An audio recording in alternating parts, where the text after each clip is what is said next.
మృగనీతి, రాక్షస నీతి, ఈ రెండు నీతులు ఏంటంటే ఎవరినైనా చంపే హక్కు మాకుంది, మాకు దేవుడు పుట్టించింది ఇందుకోసమని మృగాలు అంటాయట. అట్లాగే మా రాక్షస నీతి అంటే ఎదురోళ్ళని తినేయడమే అంటాయట. ఇప్పుడు హమాస్ తీవ్రవాదులు కావచ్చు, ఇరాన్ కావచ్చు, అట్లాంటిదే ఐక్యరాజ్య సమితిలో ఏడ్చిపోతున్నటువంటి అంశం. హమాస్ తీవ్రవాదులు వెళ్ళి ఇజ్రాయెల్ మీద దాడి చేస్తే దాన్ని ఖండించరు, లేదా హమాస్ తీవ్రవాదుల చేరలో ఇప్పటికీ ఇజ్రాయెల్ బందీలుగా ఉంటే దాన్ని ఖండించరు, వాళ్ళని విడిపించమని చెప్పరు. బట్ ఇజ్రాయెల్ చేస్తున్న దాడుల్ని తప్పుపడతారు.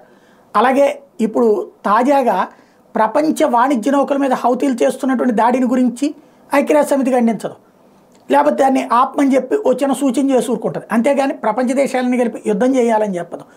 ఇరాన్ మాత్రం అక్కడ హౌతీ తీవ్రవాదులు చేసేటువంటి దాడుల్ని సమర్థిస్తుంది, అట్లాగే తీవ్రవాదులు చేసే దాడుల్ని సమర్థిస్తుంది. ఐక్యరాజ్య సమితి వేదికగానే ఇదంతా జరుగుతుంది.